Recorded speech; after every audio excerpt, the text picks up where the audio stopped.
नमस्कार, आप देख रहे हैं नेशनल न्यूज लाइव 24। मैं हूं आपके साथ रूबी।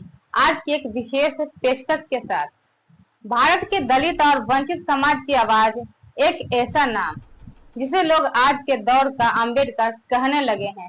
वो नाम है राजकिशोर राज, क्योंकि उन्होंने अपना जीवन दबे कुचले, शोषित और हाशिए पर खड़े समाज के लिए समर्पित कर दिया है। लोगों का मानना है कि जैसे डॉक्टर भीमराव अंबेडकर ने संविधान के जरिए न्याय और बराबरी का रास्ता दिखाया, वैसे ही आज राजकिशोर राज उसी नक्शे कदम पर समाज के लिए संघर्ष कर रहे हैं। राजकिशोर की सामाजिक यात्रा 1992 से शुरू हुई। तब से लेकर आज तक वे हर उस जगह पहुंचे जहां अन्याय और शोषण की आवाज उठी। दलित घरों में आगजनी की घटनाओं की निंदा करना हो या असहाय परिवारों को अन्न और कपड़े बांटना, कुष्ठ रोगियों के बीच भोजन और कपड़ा वितरित करना हो या गरीब परिवारों तक खाद्य सामग्री पहुंचाना, राजकिशोर हर मौके पर समाज के सबसे कमजोर तबके के साथ खड़े नजर आए। उन्होंने सिर्फ राहत कार्य ही नहीं किया, बल्कि समाज को बदलने के लिए आंदोलन भी खड़े किए। तंबाकू और गुटखा जैसे नशे के खिलाफ उन्होंने जन जागरण चलाया। तंबाकू मुक्ति अभियान के जरिए युवाओं और मजदूरों को नशे से दूर रहने का संदेश दिया। इसी तरह अंबेडकर परिनिर्वाण सप्ताह और दलित मानवाधिकार दिवस जैसे आयोजनों ने दलित चेतना और मानवाधिकार की लड़ाई को नई दिशा दी। राजकिशोर का संघर्ष सिर्फ भारत तक सीमित नहीं रहा। 2001 में वे दक्षिण अफ्रीका पहुंचे और वहां हुए विश्व सम्मेलन में भारत का प्रतिनिधित्व किया। इसी दौरान उन्हें महान नेता नेल्सन मंडेला से मिलने का अवसर भी मिला।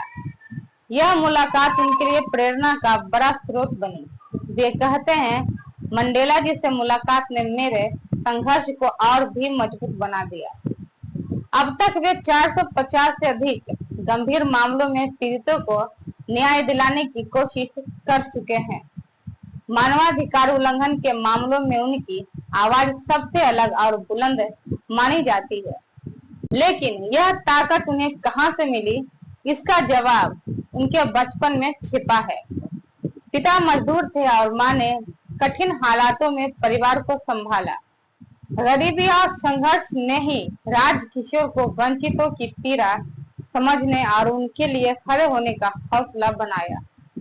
कई बार उन्हें धमकियां मिली, जान से मारने की कोशिशें भी हुई, लेकिन राजकिशोर कभी पीछे नहीं हटे। उनका कहना है, गरीबों और दबे कुचले लोगों की आवाज बनना ही मेरा जीवन का संकल्प है। जब तक सांस है, यह संघर्ष जारी रहेगा। आज राजकिशोर राज को लोग दूसरे अंबेडकर के रूप में देखने लगे हैं। उनके समर्थकों ने उन्हें पद्मश्री सम्मान दिलाने की मांग भी उठाई है। विशेषज्ञ मानते हैं कि जिस तरह उन्होंने वंचितों और गरीबों की सेवा की है, भारत सरकार को जल्द ही उनके योगदान पर विचार करना चाहिए। बिहार में जहां राजनीतिक हलचल तेज है, वहीं दूसरी ओर राजकिशोर के सामाजिक कार्यों की गूंज राष्ट्रीय और अंतर्राष्ट्रीय स्तर पर सुनाई देने लगी है। राजकिशोर राज सिर्फ एक व्यक्ति नहीं, बल्कि उम्मीद है उन लाखों दलितों, वंचितों और दबे कुचले समाज की जो न्याय और बराबरी का सपना देखते हैं। और यही वजह है कि उन्हें आज का अंबेडकर भी कहा जा रहा है। राजकिशोर राज एक ऐसा नाम जो आने वाली पीढ़ियों के लिए संघर्ष और सेवा का प्रतीक बन चुका है। तो यह थी नेशनल न्यूज लाइव 24 की ओर से विशेष पेशकश, जिसकी स्क्रिप्ट राइटर रचना कुमारी हैं, छायांकन सुदीन कुमार और संपादक सुजीत खुराना है।